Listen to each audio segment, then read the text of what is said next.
Yes, friends, welcome back to DT Simplified. Let's resume the capital gain journey. Now we are shifting to exempt transfer और cost of acquisition in certain cases. अब मैंने यहाँ पर दो section को include करके combined आपको यहाँ पर नोट्स के अंदर दिया हुआ है. लुक, एग्जेम ट्रांसफर का मतलब क्या हुआ कि हमने ऐसा पढ़ा था डेफिनेशन के अंदर, जो चार्जिंग सेक्शन था हमारा कैपिटल गेन का, उसके अंदर कि अगर आप कोई कैपिटल एसेट को ट्रांसफर करते हो तो उस पर आपको जो प्रॉफिट एंड गेन होगा वो टैक्सेबल होगा.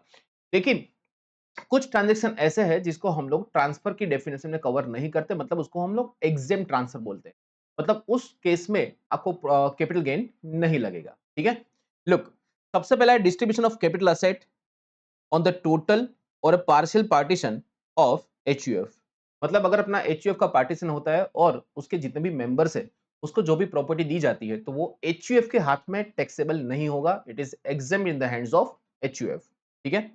सेकंड है transfer of capital asset under gift, will or irrevocable trust by an individual or HUF. बराबर. अगर कोई इंडिविजुअल या फिर एचयूएफ है ये किसी को गिफ्ट देते हैं तो वो गिफ्ट क्या होगा? एग्जेम्प्ट होगा. ठीक है. वो रिलेटिव हो या ना हो उससे कोई फर्क नहीं पड़ता. That is exempt transfer. Fine. चलिए, मतलब यहां पर फॉर एग्जांपल मिस्टर ए ने मिस्टर बी को गिफ्ट दिया.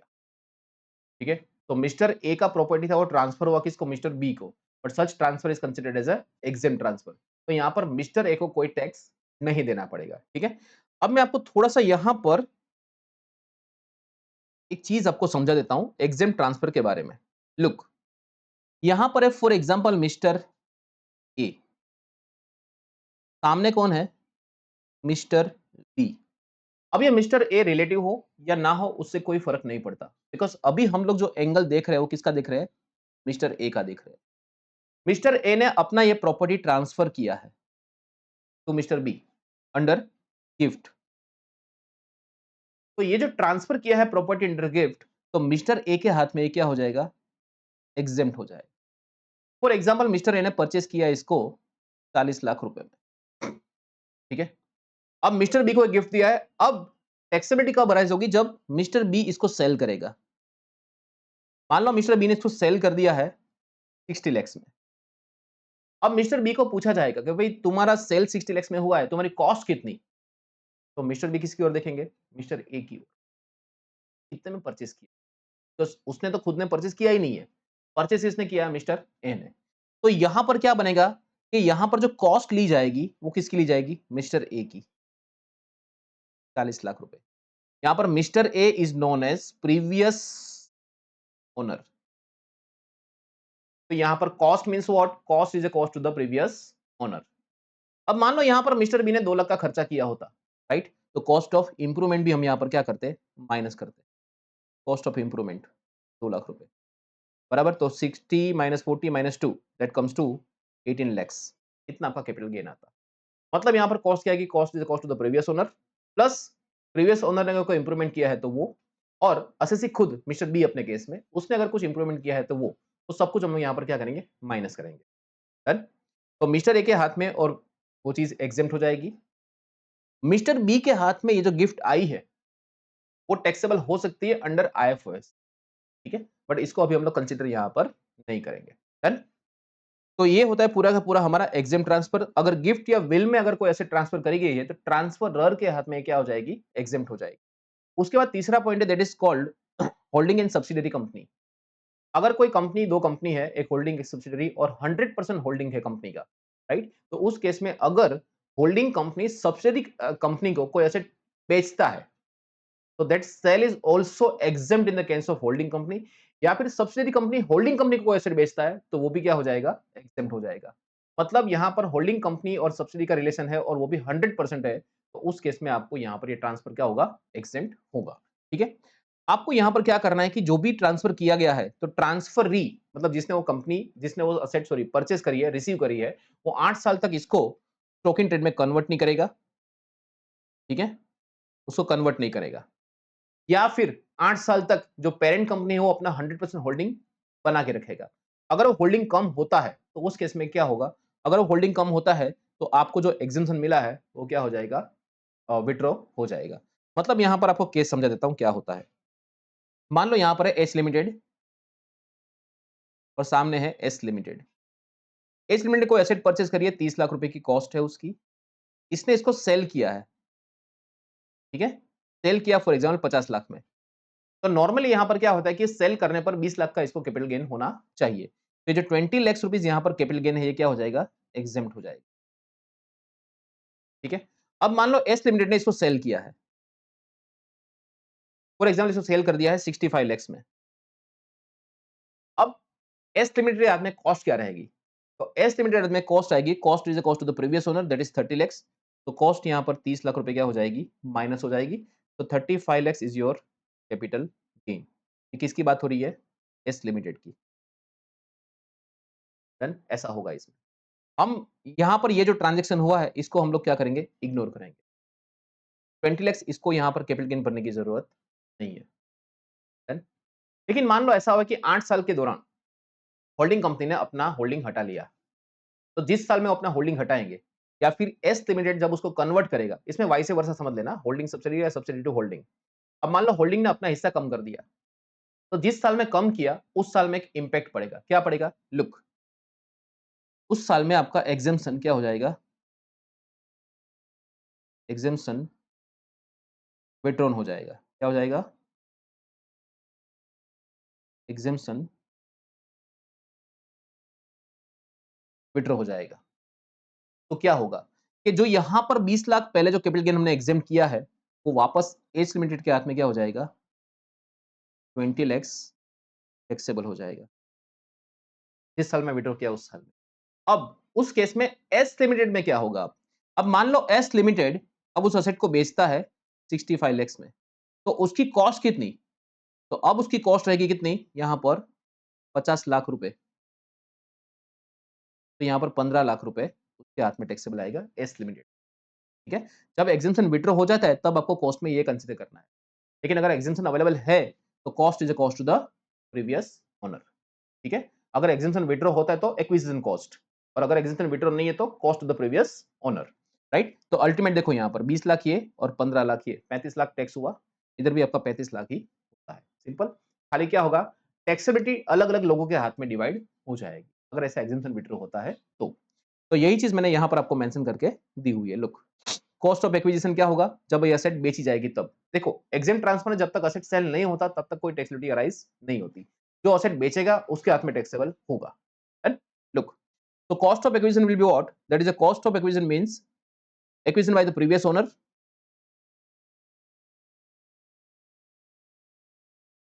plus cost of improvement,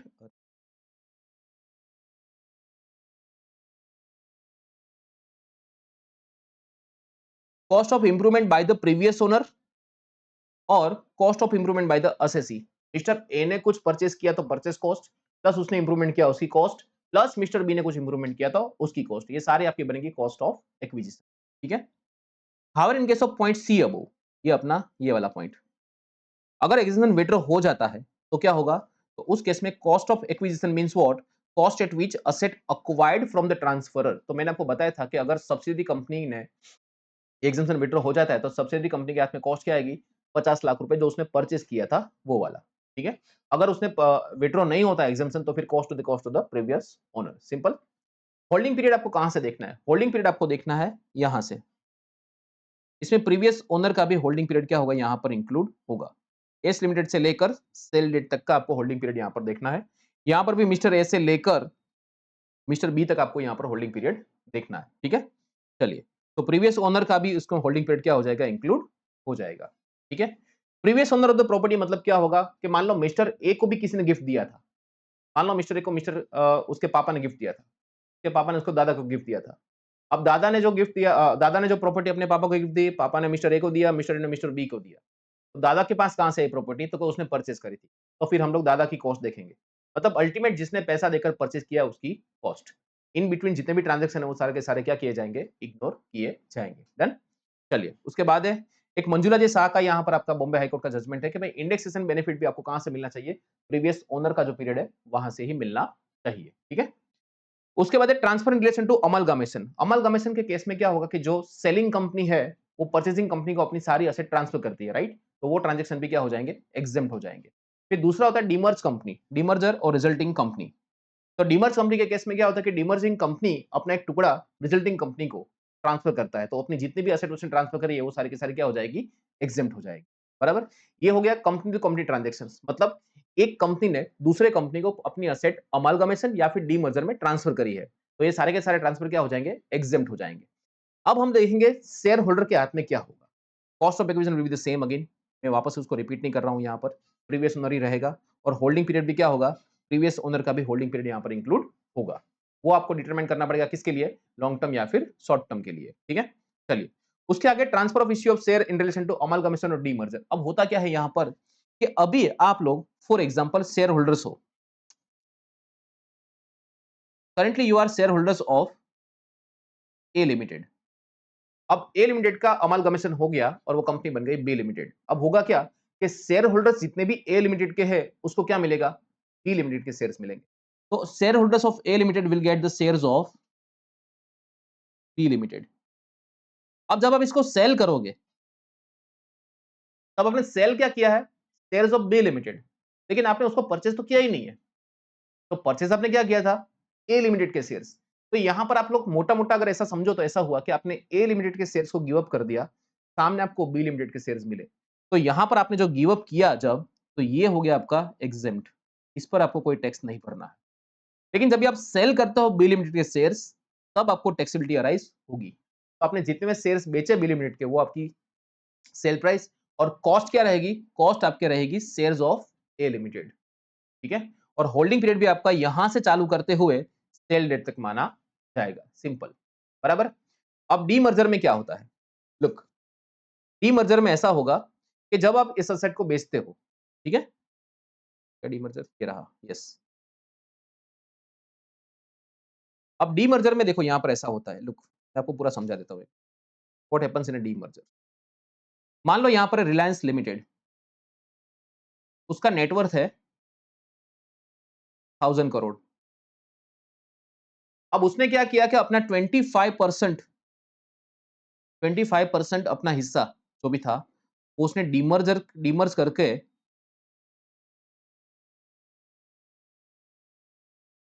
करके एक नया कंपनी बना, जिसको हम लोग क्या बोलते हैं, रिजल्टिंग कंपनी। और मान लो नया कंपनी बना अपना जुग जुग जियो, क्या बना, जुग जुग जियो लिमिटेड, ठीक है। जुग जुग जियो लिमिटेड में उसने क्या किया, अपना 25% होल्डिंग यहाँ पर शिफ्ट कर दिया। तो रिलायंस ने जियो लिमिटेड को जितना भी एसेट ट्रांसफर किया, वो सारा का सारा एग्जेम्प्ट, रिलायंस के हाथ में कोई टैक्सेबिलिटी नहीं। अब यहाँ पर क्या होता है कि आप एक शेयर होल्डर हो, शेयर होल्डर ऑफ रिलायंस, आपने वो शेयर्स खरीदे थे फॉर एग्जाम्पल 800 रुपए के। अब क्या हुआ कि जो भी रिलायंस के शेयर होल्डर्स होंगे, उसको डीमर्जर के केस में जियो लिमिटेड के भी शेयर्स मिलेंगे। मतलब now you are the shareholder of, now you are having the shares of RIL as well as shares of Jio. आपके पास दोनों कंपनी के शेयर्स आएंगे। अब जब आप शेयर्स सेल करते हो, फॉर एग्जांपल आपने यहां पर रिलायंस लिमिटेड के सॉरी जियो के शेयर्स को बेचा, मान लो आपने यहां पर जियो के शेयर्स को सेल किया, तो सेल ऑफ जियो, मान लो आपने इसको 500 में सेल कर दिया है।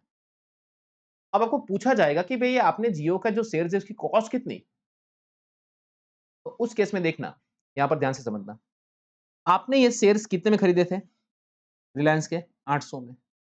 रिलायंस ने अपना 25% नेटवर्थ, अब परसेंट कैसे निकालेंगे, जितना उसने नेटवर्थ ट्रांसफर किया उतना, अपने केस में 250 करोड़ उसने ट्रांसफर किया होगा, तो 25% उस हिसाब से आया।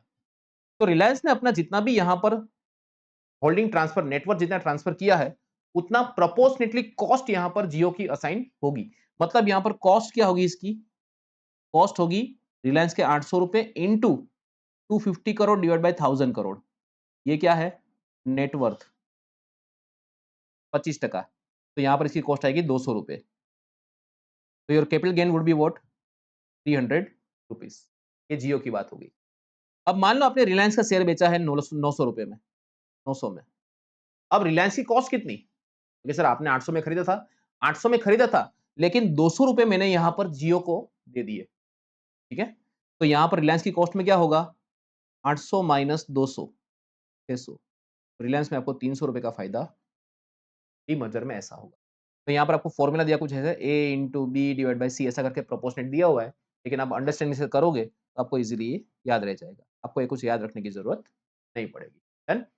अगेन क्या होगा, होल्डिंग पीरियड, पिछले आपके जो शेयर्स थे यहाँ से लेकर आज तक के शेयर्स आपके सारे के सारे। डन। उसके बाद कन्वर्जन ऑफ बॉन्ड्स और प्रेफरेंस शेयर इनटू शेयर्स, मतलब क्या होगा, आपके पास ओरिजिनली बॉन्ड थे, कन्वर्टिबल बॉन्ड होते हैं ना, वो कन्वर्टिबल बॉन्ड है, कन्वर्टिबल प्रेफरेंस शेयर्स है वो। अब आपके पास ओरिजिनली बॉन्ड्स थे, वो कन्वर्ट हुए इक्विटी में, और आपने बेचा क्या है, इक्विटी। तो इक्विटी में आपने जो बेचा उसकी आपकी सेल कंसिडरेशन, और cost of bond will be your cost. Done. और सिमिलरली आपका प्रेफरेंस शेयर में भी ऐसा होगा। ठीक। उसके बाद electronic gold receipt, that is called EGR versus gold. आपके पास फिजिकल गोल्ड था, आपने कन्वर्ट किया उसको ईजीआर में, तो गोल्ड था, ईजीआर आया और आपने ईजीआर बेचा है। तो ईजीआर की सेल प्राइस आपकी सेल कंसिडरेशन, और cost of gold will be your cost of EGR. ठीक है। या फिर रिवर्स ट्रांजैक्शन है, आपके पास ईजीआर था, आपने कन्वर्ट किया गोल्ड में और उसके बाद आपने गोल्ड बेचा है। उस तरह से यहाँ पर कंसिडरेशन आपको देखना है। राइट। तो इसमें मैं ज्यादा अभी डिटेल में नहीं जाने वाला। चलो नेक्स्ट आगे बढ़ते हैं। कुछ और एग्जाम ट्रांसफर है कि आपके पास कोई कैपिटल असेट है और आपने उसको ट्रांसफर कर दिया है। किसको? आपने उसको ट्रांसफर किया गवर्नमेंट, यूनिवर्सिटी, नेशनल म्यूजियम, या फिर ऐसे कोई पब्लिक इंपोर्टेंस वाला कोई भी ऐसा आर्ट गैलरी वगैरह है, उसमें आपने अपनी असेट्स, कौन सी asset, any work of art, drawing, book, painting, manuscript, print painting वगैरह आपने अगर उसको ट्रांसफर किया है, तो सारा का सारा एग्जाम ट्रांसफर यहाँ पर माना जाता है। उसके बाद एक कॉस्ट ऑफ एक्विजिशन की बात करते हैं, स्वेट इक्विटी शेयर्स सबसे पहले। राइट। तो सैलरी चैप्टर में हमने ऐसा कुछ पढ़ा है, स्वेट इक्विटी शेयर्स परक्विजिट के केस में आता है। मान लो कोई शेयर्स है, उसकी कंपनी के एफएमवी है, शेयर्स की एफएमवी 800 रुपए है, और कंपनी ने आपको वो शेयर्स इश्यू किए हैं 500 रुपीज में, मतलब आपको कम दाम पे मिल गया, मार्केट प्राइस से कम दाम पे, मतलब यहां पर आपको 300 रुपए का फायदा हुआ। तो ये 300 रुपीज जो आपको यहां पर बेनिफिट हुआ है, it is added as perquisites in your salary income. अब जब ये आपने शेयर सेल किए, फॉर एग्जाम्पल आपने इस शेयर को सेल कर दिया फॉर एग्जाम्पल 900 रुपए में, अब आपने परचेस किया है 500 में, देखो अपने कॉस्ट आपकी 500 रुपीज ही है, लेकिन जब आप कंसिडरेशन में लोगे, इसको कंप्यूट करने बैठोगे, तब आप क्या बोलोगे असेसिंग ऑफिसर को कि उस दिन तू ही बोला था ये सिर्फ 500 का नहीं, कितने का है, 800 रुपए का है। तो आपकी यहां पर कॉस्ट क्या बनेगी, जो परक्विजिट वैल्यूएशन के लिए आपने जो एफएमवी निकाला है वो, तो यहां पर आपका 100 रुपए आपका क्या बनेगा, यहां पर आपका कैपिटल गेन आएगा। लुक, तो this is your cost, it is value taken for the purpose of perquisite valuation. ठीक है। उसके बाद आगे inventory converted into capital asset. अब ये हमने पढ़ा था बिजनेस प्रोफेशन के। अब बिजनेस प्रोफेशन में क्या होता है कि अभी हमने कैपिटल गेन में जो पढ़ा वो क्या था, capital asset to stock in trade. उसमें क्या था, inventory converted into capital asset. तो आपके पास कैपिटल असेट आई वो बिजनेस से आई, बराबर, परचेज किसने के हेड में हुआ है, बिजनेस के हेड में हुआ है। तो आपके कैपिटल गेन के हेड में उसकी कॉस्ट कितनी, तो जिस दिन आपने कन्वर्ट किया उस दिन की fair market value will be your cost for the purpose of this. उसके बाद आता है गिफ्ट ट्रांजेक्शंस। गिफ्ट ट्रांजेक्शन का मतलब यहां पर क्या होगा, देखो वो भी मैं आपको साथ में समझा देता हूं क्या होता है। जैसे फॉर एग्जांपल मिस्टर ए है, उसने मिसेस बी को गिफ्ट दिया, वाओ अमेजिंग राइट। तो नाउ व्हाट हैपेंस, कॉस्ट है इसकी 40 लाख रुपए। अब यहां पर देखना ध्यान से, मिस्टर ए ने गिफ्ट दिया है, आप गिफ्ट जानते हो ना, गिफ्ट होता है without consideration, out of natural love and affection. ठीक है। तो यहां पर मिस्टर ए ने मिसेस बी को गिफ्ट दिया है, 40 अपना 40 लाख रुपए का कॉस्ट था वो। अब हुआ क्या यहां पर कि ये तो एग्जेम्प्ट हो गया, गिफ्ट दिया, अभी हमने जस्ट पढ़ा सेक्शन 47 के अंदर, फाइन। तो मिस्टर ए को यहां पर कोई टैक्स देने की जरूरत नहीं है। लेकिन मिसेस बी में क्या होगा, अब मिसेस बी में क्या होगा कि मिसेस बी में ये जो गिफ्ट मिला है ये तो टैक्सेबल होगा ना, because mister B is not relative. Mister B is not relative. तो आईएफओएस में जो हमने गिफ्ट टैक्सेबिलिटी कराते हैं वो, मान लो ये एफएमवी है इस दिन की, फॉर एग्जांपल जिस दिन गिफ्ट दिया उस दिन की एफएमवी है फॉर एग्जांपल 55 लैक्स। तो वी नो दैट एफएमवी अगर 50,000 से ऊपर जाता है तो पूरा का पूरा अमाउंट टैक्सेबल हो जाता है, राइट। तो यहां पर मिसेस बी को ये गिफ्ट में टैक्सेबल हो गया अंडर आईएफओएस। उसकी इनकम में 55 लाख रुपए ऐड हो गए। अब मिसेस बी जब सेल करेगी इसको, मान लो मिसेस बी ने इसको सेल कर दिया 75 लैक्स में। इस केस में क्या होगा? तो इन दिस केस ये 55 लाख रुपए यहां पर देखो, ये वाला where the capital asset arises from the transfer of such property which has been subject to tax under section 56(2)(x), that is gift transactions, तो उस केस में value taken into account for the purpose of 56(2)(x), मतलब taxable amount of the gift in the hands of recipient, मतलब यहां पर इसकी cost क्या मानी जाएगी? 55 लाख रुपए। 20 लाख रुपए यहां पर इसको टैक्स भरना पड़ेगा। अभी आप बोलो कि सर यार आपने अभी ऐसा बोला था कि प्रीवियस ओनर का जो कॉस्ट है 40 लाख, हमें उसी को ध्यान में लेना होता है। तो अभी आप बोल रहे हैं यहाँ पर 55 लाख, ये क्या हुआ है? Look, this is a non relative case. मान लो मिसिस बी के बदले यहाँ पर मिसिस ए होती तो मिस्टर ए ने जो मिसिस ए को गिफ्ट दिया होता, यहाँ पर देखो क्या होता, अगर यहाँ पर ये मिसिस ए होती तो उस केस में क्या होता, उसमें यहाँ पर गिफ्ट क्या हो जाती? एग्जेम्प्ट हो जाती। तो उस केस में 75 लैक्स माइनस 40 लैक्स होता और 35 lakhs will be taxable. Case में ऐसा, समझे? यहाँ पर Mrs B is a non relative और उसके हाथ में गिफ्ट टैक्सेबल हुई है। तो जब गिफ्ट टैक्सेबल होती है तो आपको जो अमाउंट गिफ्ट के लिए कंसीडर यहाँ पर किया गया है वही आपका कॉस्ट। ऐसा होता है, एग्जांपल आप लोग नोट कर लेना। फाइन, चलिए आगे बढ़ते हैं। तो ये हमारा हुआ एग्जेम ट्रांसफर। अब हम नेक्स्ट बात करेंगे स्पेशल प्रोविजंस। तो सबसे पहले बात करेंगे हम लोग डेप्रिसिएबल असेट्स। अब आपको करना क्या है, जब भी डेप्रिसिएबल का क्वेश्चन आएगा तब क्या होगा, देखो यहां पर डेप्रिसिएशन में हम लोग देखेंगे ब्लॉक ऑफ असेट का कंसेप्ट। क्या देखते हैं हम लोग? Block of asset. अब यहां पर ब्लॉक के केस में हमने ऐसा देखना है कि अगर आपका block, if your block ceases to exist, ये कब होगा? या तो ब्लॉक में असेट्स नहीं होगी, या तो ब्लॉक में क्या होगा, वैल्यू नहीं होगी, या फिर दोनों नहीं होगा। ठीक है सर, असेट्स कब नहीं होगी?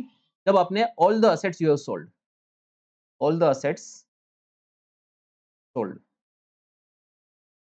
या फिर वैल्यू नहीं होगी, वैल्यू नहीं होगी मतलब क्या होगा कि आपने या तो सारी असेट बेची है या फिर some of the assets, all or some of the assets you have sold,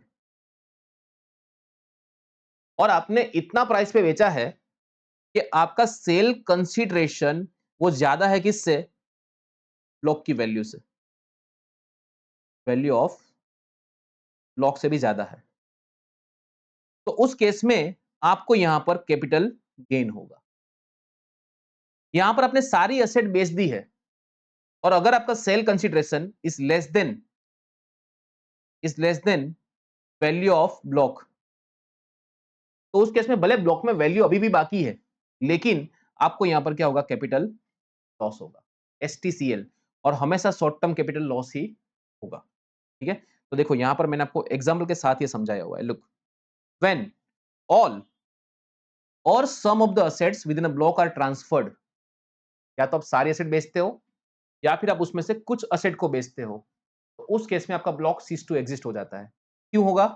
because आपने जो सेल प्राइस है आपकी, वो आपकी वैल्यू ऑफ ब्लॉक से भी ज्यादा है। मतलब आपके ब्लॉक की डब्ल्यूडी 3 लाख रुपए है, आपने मान लो ड्यूरिंग द ईयर 2 लाख का असेट परचेस किया है, तो टोटल आपका ब्लॉक बना 5 लाख का, और आपने सारी की सारी असेट्स या फिर उसमें से कोई एक असेट, ऑल द असेट्स या फिर सम ऑफ द असेट्स आपने 6 लाख में बेच दिया है, तो आपको यहाँ पर 1.5 लाख का फायदा हो। Got it? ब्लॉक मतलब क्या कि return down value, depreciable value जो आती ना, ओपनिंग ब्लॉक, फिर हम एडिशन करते थे, उसमें सेल किया वो माइनस करते थे, तो सेल करने पर जो माइनस करते थे और उसकी वजह से अगर आपका ब्लॉक नेगेटिव हो जाता है तो that becomes block cease to exist. मतलब आपने आपका ब्लॉक से ज्यादा वैल्यू पे असेट बेच दी है। यहाँ पर जैसे अपना 3 और 2 ये कितना हुआ? 5 लाख, उसमें से 650 में आपने बेचा तो 1.5 लाख का आपको फायदा। तो here what happens, your sale consideration exceeds value of block, इस केस में आपका ब्लॉक सीज टू एग्जिस्ट हो जाएगा। You got the negative value, that is your short term capital gain. दूसरा केस क्या होगा कि जब आपने सारी की सारी एसेट बेची है लेकिन सेल कंसीडरेशन उतना नहीं है, मतलब यहां पर आपका जो ब्लॉक होगा वो क्या होगा, नेगेटिव होगा। या तो असेट नहीं है, वैल्यू नहीं है, या फिर असेट है लेकिन वैल्यू नहीं है, वैल्यू नेगेटिव इंसर्ट हो गई है आपकी। यहां पर क्या हुआ कि वैल्यू पॉजिटिव है, आपका sale consideration is less than the value of stock. उस केस में क्या होगा, अभी भी वैल्यू है लेकिन असेट्स नहीं है, बिकॉज आपने सारी की सारी असेट बेच दी है। तो उस केस में आपका ब्लॉक सीज टू एग्जिस्ट हो जाता है। देखो यहां पर अबो एग्जांपल में आपने तीनों असेट 4.5 लाख में बेच दी है, आपका ब्लॉक का वैल्यू 5 लाख का था, 3 + 2 ये 5, उसमें से आपने 4.5 लाख में सारी असेट बेच दी है, ठीक है। तो उस केस में आपको 50,000 का शॉर्ट टर्म कैपिटल लॉस होगा। तो सिंपल आपको इतना टेबल याद रखना है, अगर वैल्यू है, हाँ है, क्या असेट भी है, हाँ है, तो कंटिन्यू करो डिप्रिसिएशन, आपका ब्लॉक कंटिन्यू है, ठीक है, आपको शॉर्ट टर्म गेन या लॉस कुछ नहीं होगा। लेकिन अगर वैल्यू भी नहीं है लेकिन असेट है, तो आपको शॉर्ट टर्म कैपिटल गेन होगा, बिकॉज आपका ब्लॉक नेगेटिव हो गया है। वैल्यू है लेकिन असेट नहीं है, तो आपको लॉस होगा, आपने सारी असेट बेच दी है, ठीक है। एक छोटा सा टेबल आपको ये देखना होगा। उसके बाद आता है मार्केट लिंक डिबेंचर्स। अब मार्केट लिंक डिबेंचर्स क्या होगा, ये आपका हमेशा शॉर्ट टर्म रहेगा, ऐसा हमने पढ़ा पीरियड ऑफ होल्डिंग के अंदर, राइट। अब उसमें क्या होता है कि आपके पास जो भी एमएलडी है, that is market link debentures, आपने उसने उसको जितने में बेचा वो आपका सेल कंसिडरेशन, आपने जितने में परचेज किया वो आपकी कॉस्ट। बहुत सिंपल है, don't make it so complicated, right है। खाली आपको समझना क्या है कि ये हमेशा शॉर्ट टर्म रहेगा, बस उतना। Now what is market link debentures, ये एक्चुअली क्या होता है कि इट इज, जैसा आपने म्यूचुअल फंड में कैसा होता है कि मार्केट में इन्वेस्ट करते हैं उसमें आपका वैल्यू प्लस माइनस होता है, उस तरह से। मैं ज्यादा इसमें अभी डिटेल में नहीं जा रहा हूँ, ठीक है। उसके बाद आता है स्लम सेल। स्लम सेल मतलब आपने लमसम सारी की सारी एसेट बेची है, वो आपको क्वेश्चन में देके रखेंगे स्लम सेल है या नहीं है, राइट। तो स्लम सेल में आपको क्या करना है कि स्लम सेल में आपका जो सेल कंसिडरेशन है वो क्या बनेगा, कि आपका सेल कंसिडरेशन बनेगा आपने जो डिसाइड किया है वो। लेकिन अगर उस दिन एफएमई ज्यादा है तो आप लोग ज्यादा अमाउंट होगी वो लोगे, मतलब आपका सेल कंसिडरेशन और FMV whichever is higher. ये भी आपको क्वेश्चन में देखेंगे कि आपको ये पूरा आपने बिजनेस कितने में सेल किया है, बराबर, स्लम सेल का वैल्यू कितना है वो। फिर उसमें से माइनस करना है नेटवर्थ। अब नेटवर्थ में आप क्या करोगे, नेटवर्थ में आप लोग टोटल असेट्स आपकी जो है उसमें से आपकी लायबिलिटीज माइनस करोगे आप लोग। अब सर असेट की वैल्यू कैसे निकालेंगे, look, total assets of the undertaking, undertaking मतलब आपने जो डिवीजन स्लम सेल किया है वही, बराबर, और माइनस क्या करेंगे, वैल्यू ऑफ लायबिलिटीज, आपकी जितनी भी लायबिलिटी उसको हम क्या करेंगे, माइनस कर देंगे। अगर कोई रिवोल्यूशन किया हुआ है एसेट्स का तो उसको हम लोग कंसीडर नहीं करेंगे, मतलब आपने कोई 5 लाख की एसेट थी, रिवैल्यू करके 7 लाख कर दिया, तो 2 लाख हम लोग माइनस कर देंगे, हम लोग 5 लाख ही कंसीडर करेंगे। रिवैल्यूएशन को यहाँ पर हम क्या करेंगे, इग्नोर करेंगे, ठीक है। उसके बाद आपको मिलेगा net worth. Net worth means what, total value of assets minus total value of liability, और as appearing in the books, books में जितना वैल्यू है उतना। अब असेट की बात कर लेते हैं, तो अगर डेप्रिसिएबल असेट है तो आपको क्या लेना है, डब्ल्यूडीवी लेना है, ठीक है। अगर डेप्रिसिएबल नहीं है तो उस केस में आपको सीधा क्या लेना है, बुक वैल्यू जो आपको दिया है वो लेना है। और अगर कोई ऐसी एसेट है जिसका पूरा का पूरा एक्सपेंडिचर आप 35 एडी साइंटिफिक रिसर्च और स्पेसिफाइड बिजनेस में क्लेम कर चुके हो, तो आपको यहां पर क्या करना है, उसको वापस कंसीडर नहीं करना है, वो आपको नील कंसीडर करना है, ठीक है। अब एक काम करते हैं, फटाफट एक क्वेश्चन लेते हैं इसका। लुक,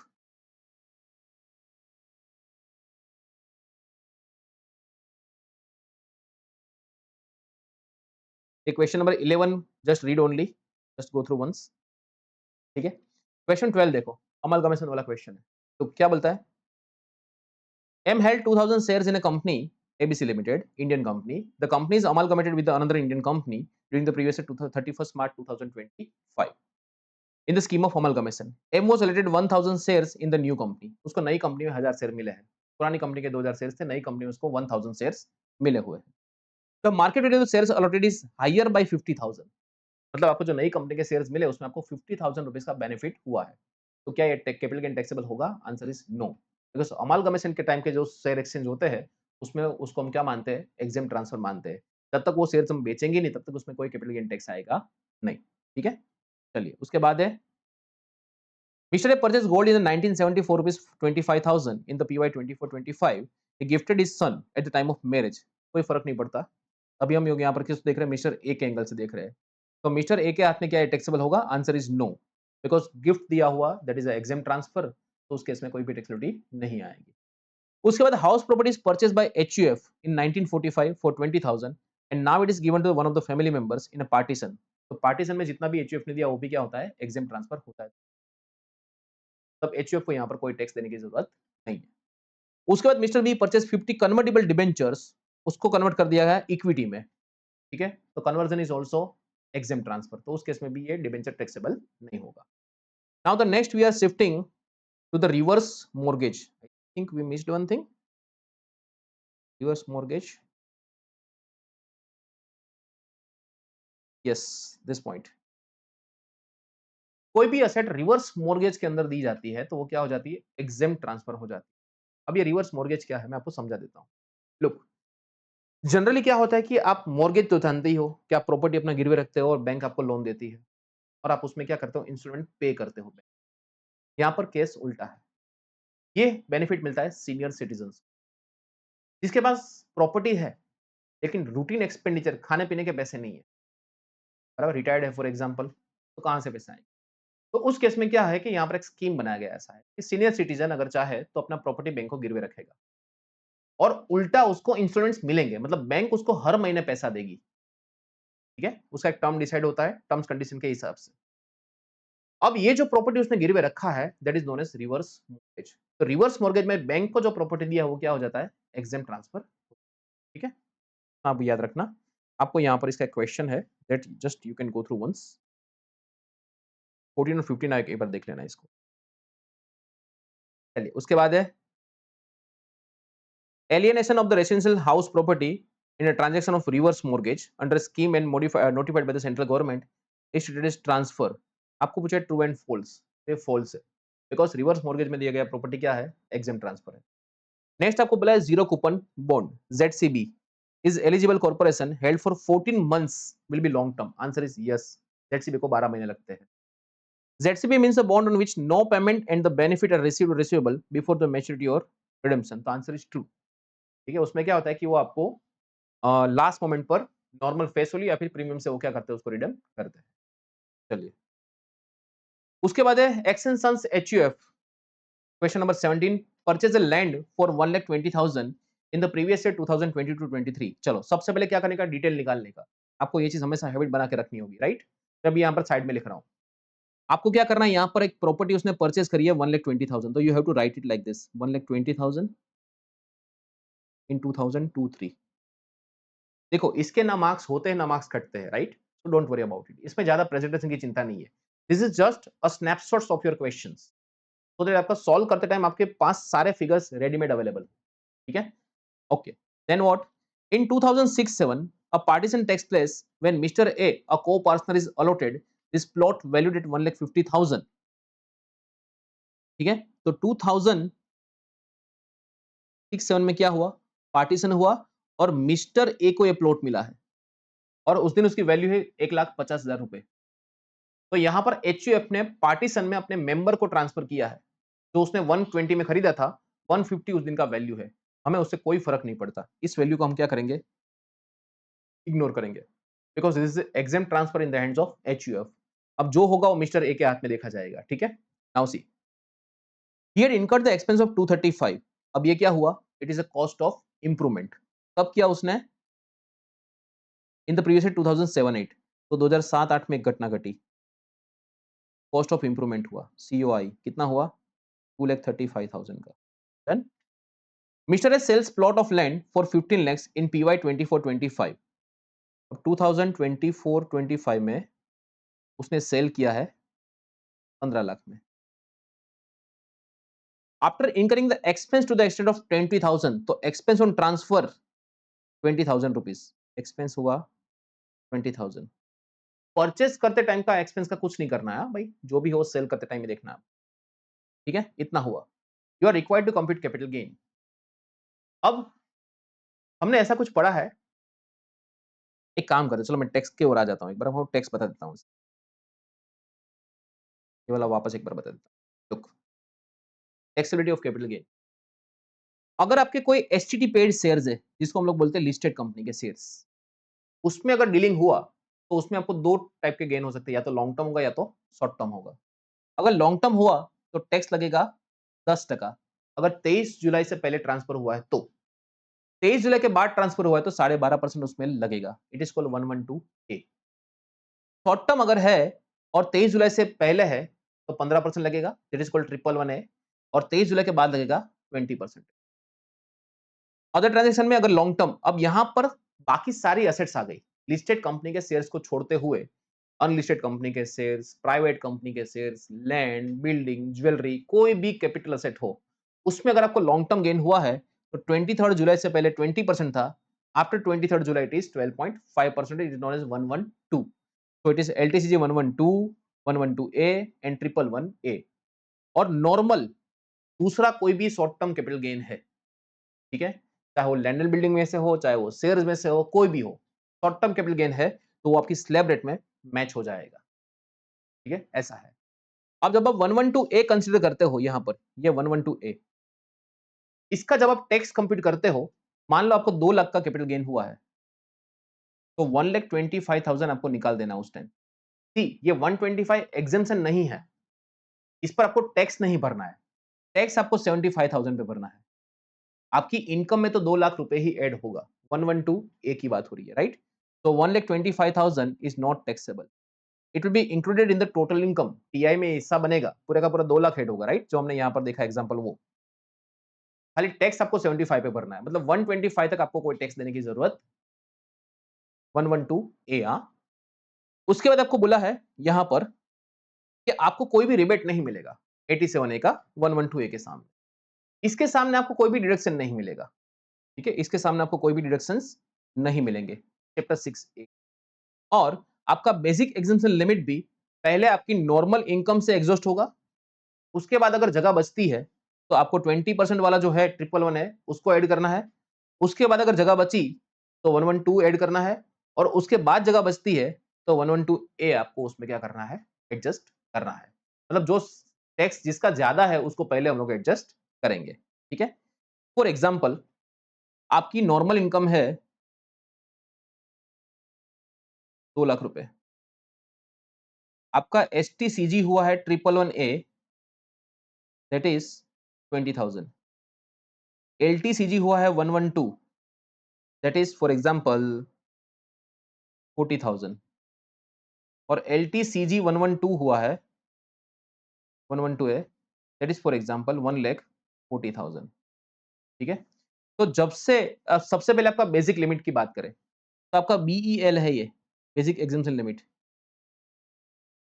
अगर ओल्ड रेजिम की बात करें तो 2.5 लाख, और न्यू रेजिम की बात करें तो 3 लाख रुपए। तो 2,50,000 ओल्ड, और न्यू में अगर देखें तो कितना है, 3 लाख रुपए। आपने अभी न्यू के हिसाब से जाते हैं। अब आपको यहां पर देखोगे तो 3 लाख रुपए आपका बेसिक लिमिट है, तो सबसे पहले आप क्या करोगे, बेसिक लिमिट में नॉर्मल इनकम को उतारोगे, ठीक है। तो 3 लाख रुपए आपकी टोटल इनकम कितनी हुई, 2 plus 2, 2, 220, 260 and 3 lakh and 4 lakh, आपकी टोटल 4 लाख की इनकम है। इसमें आपका normal 111A, 112 and 112A। Normal आपका 2 लाख है, 111 20,000 है, ये 40,000 है, और ये आपका 140 है। इसमें से आपका 125 तो माइनस हो जाएगा, आपको खाली 15,000 पे टैक्स भरना पड़ेगा, ठीक है। अब देखो, आपका BL यहाँ पर 3 लाख रुपए है, तो आप क्या करोगे, माइनस BL। सबसे पहले 2 लाख पूरा का पूरा खा जाएगा ये। क्या अभी भी BL कुछ बचा है? हाँ जी सर, 1 लाख रुपए बचा है, तो 20,000 ये भी एडजस्ट हो जाएगा उसमें। Sir still anything left? Yes, 80,000 is still left, 40,000 ये भी एडजस्ट हो जाएगा। और उसके बाद जो बचा, राइट, उसके बाद आपका 20,000 बचता है, वो भी यहाँ पर क्या हो जाएगा, एडजस्ट। ऐसे आपको करना है, पहले आपको नॉर्मल एडजस्ट करना है, फिर बचा तो इधर लाएंगे। अब मान लो अपने पुराना रेजिम की बात करते, पुराने रेजिम की, ओल्ड रेजिम की, ओल्ड में तो 2 लाख आपका यहाँ पे एडजस्ट होता, 20,000 यहाँ पे एडजस्ट हो जाता, अब बचते 30,000, तो यहाँ पर आपका 30,000 ही एडजस्ट हो पाता, तो इसमें आपका 10,000 क्या होता, टैक्सेबल होता, और इसका आपका पूरा का पूरा 15,000 टैक्सेबल होता, बिकॉज 1,25 तो आपका नॉन टैक्सेबल है। अब इस पर आपको लगेगा 12.5%, और इस पर भी आपको लगेगा 12 पॉइंट, आपका इतना टैक्स है। और दूसरी जो बात करी हमने यहां पर कि 23 जुलाई के बाद आपको इंडेक्सेशन नहीं मिलेगा, लेकिन हमने ये पढ़ा ऐसा कि अगर इंडिविजुअल एचयूएफ है, लैंड बिल्डिंग है, तो उस केस में आपको बेनिफिट मिलेगा कितना कि अगर आप चाहो तो विथ इंडेक्सेशन 20% टैक्स भर सकते हो और विदाउट इंडेक्सेशन 12.5% भर सकते हो। ठीक है। अब अपने इस जो क्वेश्चन है ना यहाँ पर ये वाला, इस क्वेश्चन में कुछ क्लैरिटी नहीं है कि बेचा कब है, खाली बोला उसने 24-25 है। ठीक है, तो हम लोग क्या करते हैं, सेफर साइड हम लोग यहाँ पर दोनों ऑप्शन कंप्यूट कर लेते हैं। विथ इंडेक्सेशन होता तो क्या और विदाउट होता तो क्या।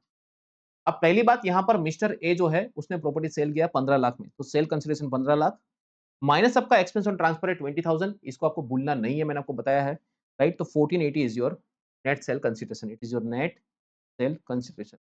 उसमें से हम लोग विथ इंडेक्सेशन वाला ऑप्शन देखे तो index cost of acquisition minus करेंगे, right. Index cost of acquisition आपने 120, अब से यहां पर देखना कि मिस्टर ए ने एसेट परचेज नहीं करी है, परचेज तो एचयूएफ ने करी, ठीक है, परचेज किसने करी है, एचयूएफ ने करी है।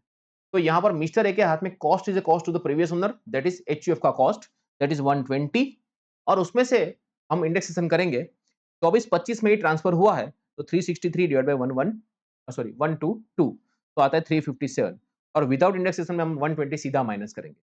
ठीक है, और इंडेक्स कॉस्ट ऑफ इंप्रूवमेंट देखें तो 2,35,000 का उसने इंप्रूवमेंट करवाया है, उसका भी इंडेक्स कॉस्ट देखेंगे तो आपका लॉन्ग टर्म गेन आता है 461,670 और यहाँ पर आता है 11,25। अब यहाँ पर मिस्टर ए को देखना है, अगर वो चाहे तो इस पर 12.5% और अगर चाहे तो इस पर 20% है, विच आर इज लोअर वो ऑप्शन चूज कर सकता है। ठीक है, done.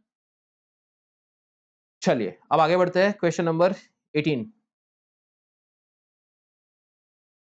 Look, mister C purchases a house property of 1,06,000 on May 15, 1975.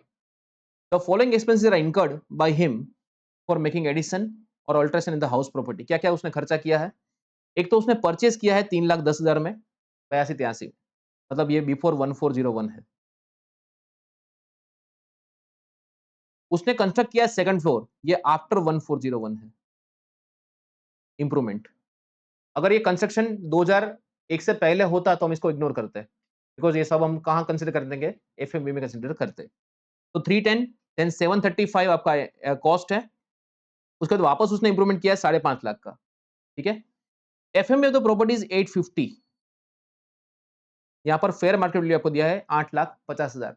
अब यहाँ पर जरा देखना एक मिनट, अगर यहाँ पर एडिशनल इंफॉर्मेशन ऐसा होता कि एसडीवी उसका 840 है, तो फिर हम लोग 850 नहीं, हम लोग 840 लेते, बिकॉज अगर आपका लैंड एंड बिल्डिंग है और आपके 1401 से पहले अगर आपने परचेस किया हुआ है, तो उस केस में हम लोग एफएमई तो कंसीडर करेंगे, लेकिन वो एसडीवी से ज्यादा नहीं होना चाहिए। ठीक है, तो करंटली यहाँ पर we do not have information, तो 8.5 लाख रुपए हमारी यहाँ पर कॉस्ट बनेगी। ठीक है, अब बेचा किसने है, उसने बेचा है 88 लैक्स में। ठीक है, और एक्सपेंस हुआ है 50,000, तो उसका आपको कैपिटल गेन यहाँ पर देखना है। तो here is the competition you have. Good, चलो यहाँ पर बिफोर 1401 तो इसलिए हमने इसको क्या किया है, इग्नोर किया है। Clear, done. चलो नेक्स्ट क्वेश्चन, ये डेप्रिसिएबल का क्वेश्चन है। ठीक है, Singhani and company a sole proprietorship owns 6 machines put into use for a business on March 24, हमारी बाउंड्री से बाहर है, हमारा बाउंड्री अप्रैल 24 से चालू होता है। ठीक है, तो पिछले साल की बात हो रही है। The depreciation on this machine is charge at the rate 15%, पता है, नहीं बताया तो भी हमको पता ही होता। ठीक है, the WDV of this machines as on 1 April 24 was 815, opening block दिया है, ओपनिंग बैलेंस है 850 का।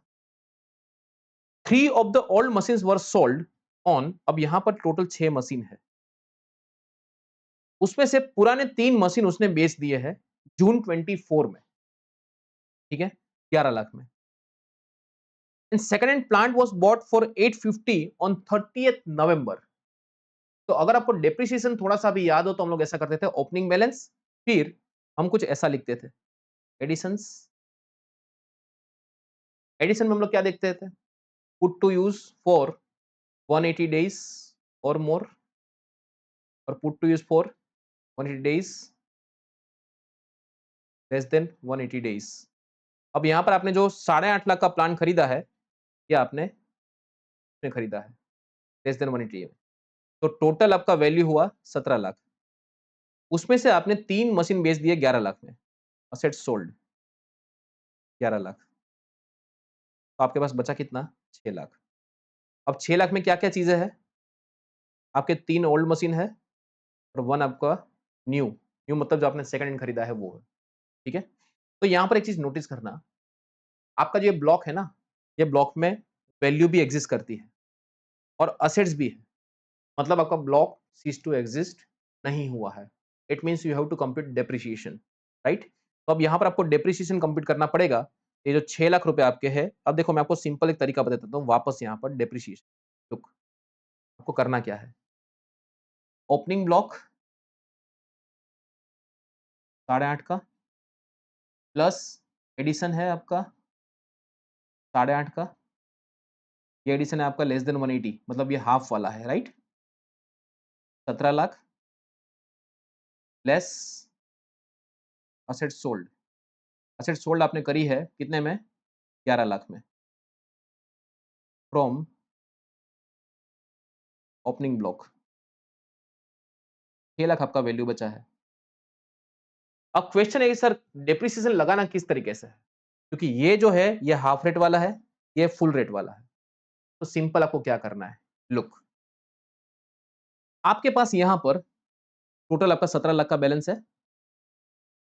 उसमें से फुल वाला कितना है और हाफ वाला कितना है? देखो ये वर्किंग नोट आपको बहुत हेल्प करेगी, हाँ? कोई भी कंफ्यूजन नहीं रहने देगा इसमें। फुल में आपका 8.5 लाख रुपए का है और हाफ में भी आपका कितना है? 8.5 लाख रुपए का। डन? अब आपने यहां पर इसको सेल कर दिया है। सेल कितने में किया है? इसमें से आपने 11 लाख रुपए का सेल कर दिया है। तो अगर ये आप यहाँ पर देखोगे तो 2.5 लाख रुपए आपका बचता है और वो भी क्या है? नेगेटिव। 2.5 लाख क्या होगा ना? हाँ, 2.5 लाख होगा, नेगेटिव। अब यहाँ पर कुछ अगर नेगेटिव आता है, तो आप इसको सामने लेके जाओ, 2.5 लाख। कितना बचा? आपने यहाँ पर सेल कुछ नहीं किया है, लेकिन वो ओपनिंग ब्लॉक वाला जो वैल्यू है ना, वो इधर आ जाएगा। अब बचा कितना? 6 लाख। अब यहाँ पर तो आपका 0 हो गया। यहाँ पर आपका कितना लगेगा? 15% into 1/2, right?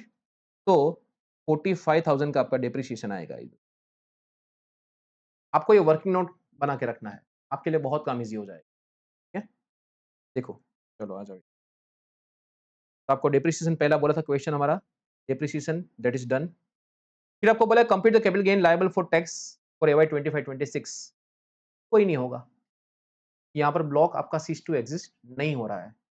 Block seize to exist होने की मैंने आपको कंडीशंस यहाँ पर बताई थी, डेप्रिसिएबल में। कब होता है?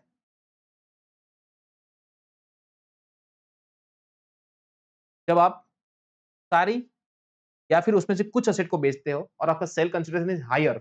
अपने यहाँ पर आपका ब्लॉक है 17 लाख का। अपना ब्लॉक का वैल्यू है 17 लाख रुपए और आपका सेल प्राइस है 11 लाख रुपए। तो यहाँ पर वैल्यू ज़्यादा नहीं हो रही, तो वैल्यू भी है, एसेट भी है। हम लोग डेप्री कंटिन्यू करेंगे। There is no capital gain, right? फिर आपको बोला है क्वेश्चन के अंदर कि अगर ऐसा होता कि जो तीनों मशीन आपने है ओल्ड मशीन वो 21 लाख में बेच दिए होते तो क्या होता? तो क्या कोई डिफरेंस आता? Answer is yes. तो क्या होता यहाँ पर आपकी 17 लाख का आपका ब्लॉक था जिसमें 6 ओल्ड मशीन भी है और एक आपका नया मशीन आपने परचेज किया वो है।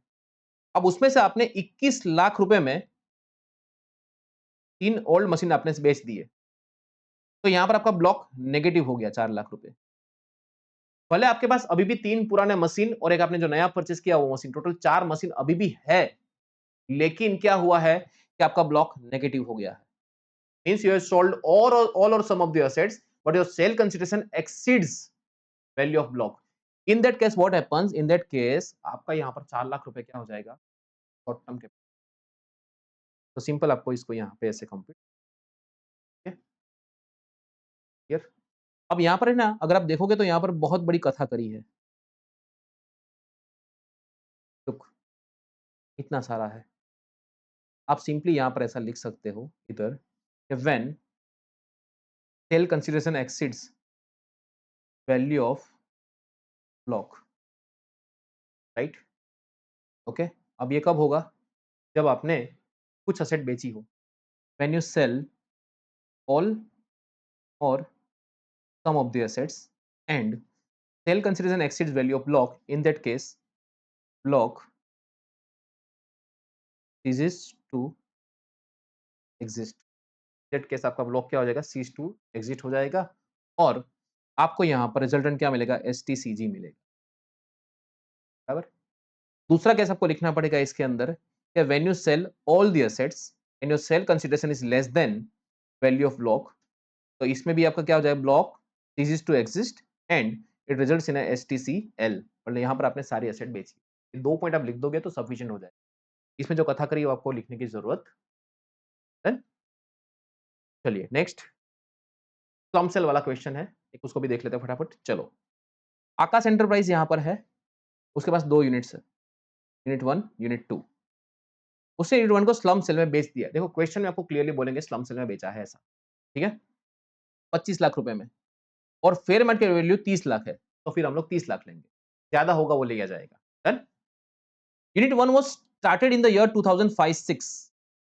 अब स्लम सेल में आपको क्या देखना है, 36 मंथ्स, उसमें भी अगर 23 सॉरी इसमें 36 मंथ्स ही आएगा आपका, राइट।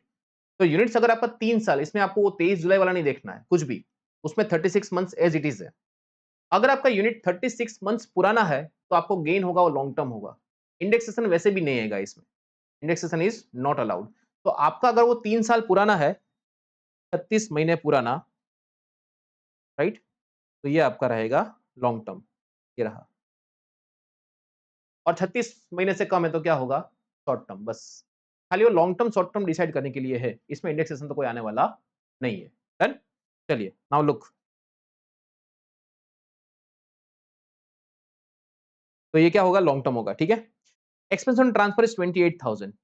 तो चलो सबसे पहले ना ज्यादा सोचना मत, एक टेबल बनाओ फटाफट, पर्टिकुलर एन अमाउंट, राइट, कितने में बेचा है, 30 लाख में, माइनस क्या कर दो, एक्सपेंस ऑन सेल, राइट, तो 2972 आपका आ गया। अब सीधा आपको क्या करना है पता है, सीधा इस क्वेश्चन के अंदर आपको ऐसे करना है कि नेटवर्थ लिख के, वर्किंग नोट लिख के सीधा आपको आगे बढ़ना है। 2 लाइन छोड़ के, 3 लाइन छोड़ के सीधा आ जाओ नीचे वर्किंग नोट में। अब नेटवर्क का मतलब होगा असेट माइनस लायबिलिटी। अब असेट में आपको क्या करना है कि अगर डेप्रिसिएबल असेट है तो उसकी डब्ल्यूडी ली जाएगी, रिवैल्यूएशन को इग्नोर किया जाएगा, और अगर कुछ नहीं बोला है तो बुक वैल्यू लिया जाएगा। डन। चलिए देखो यहां पर आपको यहां पर ऐसा बोला गया है कि revaluation reserve is created by revising the upward value of the building of unit number 1. No individual value of any asset is considered in transfer deed. अब देखना यहां पर आपका बिल्डिंग यूनिट 1 का 12 लाख रुपए का और रिवैल्यूएशन रिजर्व आपका 3 लाख रुपए है। तो हम लोग यहां पर बिल्डिंग की वैल्यू जब लेंगे तब 12 में से 3 माइनस करके 9 लाख रुपए ही लेंगे, बराबर। फिर दूसरा इंफॉर्मेशन आपको यहां पर दिया, unit 1 include the patents acquired on 1722 financial year 2022-23 की बात है। 50,000 उस पर अब तक हमने डेप्रिसिएशन चार्ज नहीं किया है। As far as income tax is concerned, अगर कोई एसेट डेप्रिसिएबल है तो आपको डेप्रिसिएशन कंसीडर करना कंपलसरी है, राइट। तो 50,000 का आपने एसेट परचेस किया था, ये अदर एसेट है ना, उसमें 50,000 क्या है, पेटेंट है, तो 1 लाख दूसरा जो बचा हुआ वो एसेट है, ठीक है। तो ये 50,000 में आपको 22-23 और 23-24 का डेप्रिसिएशन आपको माइनस करना पड़ेगा पहले, और जो बैलेंस बचे डब्ल्यूडीवी वो आपको लेना है, राइट। तो उसका मैंने आपको यहां पर एक वर्किंग नोट देके रखा हुआ है। लुक 50,000 का है, उसमें 22-23 का डेप्रिसिएशन, फिर 23-24 का डेप्रिसिएशन, तो 28,000 आपका बचा। अब यहां पर नेटवर्क की बात कर लेते हैं, तो बिल्डिंग आपका आएगा 9 लाख रुपीस, 12 में से 3 गया। मशीनरी आपका 3 लाख का है, बुक में जो दिया है। एडजस्टमेंट कुछ दिया नहीं है तो आपको कुछ सोचने की जरूरत नहीं है, आपको ओपनिंग डब्ल्यूडी लेना है डेप्रिसिएबल एसेट का, ठीक है, क्लोजिंग नहीं। डेटर आपका 1 लाख रुपए है, पेटेंट हमने निकाल दिया और बचा हुआ जो 1 लाख था वो, तो 1428 हुआ। उसमें से आपकी जो यूनिट 1 की लायबिलिटी है ये यहाँ पर, बैंक लोन है 70% ऑफ द यूनिट 1, तो 2 लाख का 70% 140, और क्रेडिटर्स है 25%, 150 का 25% है, ओके, दैट कम्स टू 37,500। ये आपकी लायबिलिटी, तो ये बना आपका नेटवर्थ। और नेटवर्थ आप यहाँ से माइनस करोगे तो आपको मिलेगा यहाँ पर लॉन्ग टर्म कैपिटल। तो ये होता है आपका स्लम सेल। डन। चलिए अब नेक्स्ट हम लोग आगे बढ़ेंगे, section 50C, stamp duty value of land and building to be taken into full value of consideration. अब ये क्या है, समझना ध्यान से। अब ये what is SDV when you are supposed to consider it, right. देखो जब भी आप कोई लैंड एंड बिल्डिंग बेचते हो which is not in your stock in trade, it is a capital asset. Land and building दो तरीके हो सकते हैं, अगर आप रियल एस्टेट बिजनेस में हो तो आपके लिए स्टॉक इन ट्रेड हो सकता है, और अगर आप नॉर्मल है तो आपके लिए कैपिटल असेट होगा। तो यहाँ पर हमें क्या देखना है? Capital asset. 3 सेक्शन एक साथ कवर अप होगी। एक है 43 सीए जो अपना बिजनेस प्रोफेशन में आएगा, ठीक है? एक अभी करंटली हम लोग पढ़ रहे हैं 50 सी, यहाँ पर स्टॉक है, it is all related to land and building, और एक यहाँ पर है अपना कैपिटल असेट, और एक आएगा 56 two X, that is gift. इन दोनों में हम लोग देखेंगे सेलर का एंगल। क्या देखेंगे? सेलर का एंगल। और इसमें हम लोग देखेंगे रिसीवर या फिर बायर का एंगल। ठीक है, वो हम लोग आईएफआरएस में डिस्कस। आपको यहां पर क्या करना है? आपको यहां पर स्टैम्प ड्यूटी वैल्यू का इंफॉर्मेशन क्वेश्चन में देंगे। आपको ये चेक करना है कि अगर आपका SDV, if your SDV exceeds 110% of sale consideration, तो उस केस में आपको सेल कंसीडरेशन को ही क्या अपना सॉरी एसडीवी को ही क्या मान लेना है? SDV is equal to your FVOC. Simple rule है, एक लाइन में सीधा नोट लिखना, ज्यादा कथा मत करना इन सब चीजों में, ठीक है? सिंपल आपको क्या देखना है कि अगर आपका एसडीवी है, क्या वो सेल कंसीडरेशन का 110% से ज्यादा होता है? फॉर एग्जाम्पल, अगर आपका सेल कंसीडरेशन है 90 और एसडीवी है 95, चलो चेक करो बराबर। सेल कंसीडरेशन आपका 90 है, तो 90 का 1110% कितना होता है? 99। क्या स्टैम्प ड्यूटी वैल्यू उससे भी ज्यादा है? Answer is no. तो यहां पर आपका 90 कंटिन्यू करेगा। सर अगर एसडीवी 98 हुआ तो भी आपका 90 कंटिन्यू करेगा। जब तक 99 को क्रॉस नहीं करता आपका एसडीवी, तब तक आपको 90 ही लेना है, ठीक है? तब तक आपको 90 ही लेना है। अब सर मान लो कि मेरा एसडीवी 100 है, तो क्या? और आपका 1110% होता है 99, मतलब यहां पर आपका स्टैम्प ड्यूटी वैल्यू ज्यादा है, तो फिर आपका स्टैम्प ड्यूटी वैल्यू ही क्या बन जाएगा? Sale consideration. तो आपका यहां पर सेल कंसीडरेशन बनेगा 100। आपको ध्यान रखना है 10% आपको जो एक्स्ट्रा ऐड करना है वो किसमें करना है? सेल कंसीडरेशन में। तो you have to take 1110% of sale consideration, इसको आपको कंपेयर करना है, ठीक है? क्लियर? अब बात आती है कि सर स्टैम्प ड्यूटी वैल्यू कौन से दिन की लेंगे? एग्जाम में हो सकता है आपको 2 तारीख दी जाए, एक होगा डेट ऑफ अग्रीमेंट और एक होगा डेट ऑफ रजिस्ट्रेशन, जिस दिन आपका दस्तावेज हुआ वो, ठीक है? डेट ऑफ अग्रीमेंट मतलब क्या होगा? जिस दिन आप एंटर किए, ठीक है? आपने टोकन अमाउंट दिया, वो हो सकता है, ठीक है? तो आपको यहां पर क्या देखना है कि आपको अग्रीमेंट का दिन तभी लेना है, अग्रीमेंट के दिन की स्टैम्प ड्यूटी वैल्यू तभी कंसीडर करनी है। मैं यहां पर इसको 2 चीज बोलता हूं, एक सगाई वाला दिन और एक शादी वाला दिन। रजिस्ट्रेशन मतलब शादी और अग्रीमेंट मतलब सगाई। अब सगाई वाला दिन कब लेना है? जब आपने सगुन, सगुन मतलब टोकन अमाउंट, पार्ट या फुल ऑफ द पेमेंट, 1 रुपया भी अगर आपने नॉन कैश मोड से दिया हो। मैं जब भी नॉन कैश मोड बोलूं तो यहां पर कैश और बेरर चेक, इन दोनों को छोड़ के सर क्या एनईएफटी चलेगा? चलेगा। सर 1 रुपया देंगे तो भी चलेगा? आंसर इज हाँ, तो भी चलेगा। सर सवा रुपया, हाँ, कुछ भी चलेगा। यहाँ पर इट इज नॉट नेसेसरी कि आपको फुल पेमेंट करना है, यहाँ पर आपको बोला है पार्ट पेमेंट या फिर फुल पेमेंट। अब part payment is not defined कि 10%, 20% कितना, ठीक है? आप चाहो तो 1 रुपया भी दे सकते हो। आपने अगर सगाई वाले दिन मतलब डेट ऑफ अग्रीमेंट के दिन अगर आपने सगुन का 1 रुपया भी नॉन कैश मोड से दिया है, तो आपको सगाई वाला दिन कंसीडर करना है स्टैम्प ड्यूटी वैल्यू के लिए, और बाकी सारे केस में आपको देना है शादी वाला दिन, ठीक है? क्लियर हुआ? डन। अब क्वेश्चन ऐसा था कि सर आपको ऐसा लगा कि आपका प्रॉपर्टी 90 में आपने सेल किया, स्टैम्प ड्यूटी वैल्यू 105 है, तो 10% से तो ज्यादा ही हुआ, 1110% से, तो आपका स्टैम्प ड्यूटी वैल्यू ही आएगा। अब आप असेसिंग ऑफिसर को मनाने जाते हो कि देख भाई, मैंने मार्केट में बहुत चप्पल घिसे हैं, मैं कुछ भी कर लूं मेरा प्रॉपर्टी 105 तो नहीं ले पाएगा। ये स्टैम्प ड्यूटी वैल्यू एक्चुअली बहुत ज्यादा है, वो मार्केट वैल्यू से भी ज्यादा है। तो किसको बुलाया जाएगा पता है?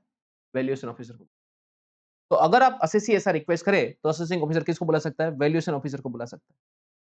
और अगर मान लो ऐसा हुआ कि आप दोनों मीटिंग में बैठे हो, वैल्यूएशन ऑफिसर आया, बोला सर मार्केट में फेयर मार्केट वैल्यू तो 109 चल रहा है। अब असेसिंग ऑफिसर आपको बोलेगा कि 105 लूं या 109 लूं, चल बता मेरे को। आप क्या बोलोगे? सर रहने दो, 105 बराबर है। मतलब क्या कहना चाहता हूं कि अगर वैल्यूएशन ऑफिसर एसडीवी से भी ज्यादा वैल्यू लेकर आया, तो फिर हम लोग एसडीवी से ही संतोष मानेंगे यहाँ, ठीक है? और अगर एसडीवी से कम लेकर आए तो फिर वो कम वैल्यू को ध्यान में रखेंगे। क्लियर? समझ में आया? Done? In such case STV से तो ज़्यादा कुछ नहीं जाएगा। डन? चलिए, अब FUC for transfer of shares other than quoted shares मतलब अनलिस्टेड शेयर्स की बात हो रही है। आपको क्या लेना है? फेयर मार्केट वैल्यू, बहुत सिंपल है, ठीक है? अगर आपके केस में कोई सेल प्राइस डिटरमिनेबल नहीं है, तो आप उस केस में क्या ले सकते हो? एफएम ले सकते हो। नेक्स्ट जो बात आती है that is called advance. Advance money received and forfeited. अगर आपने कोई प्रॉपर्टी के लिए टोकन अमाउंट लिया हुआ है, ठीक है?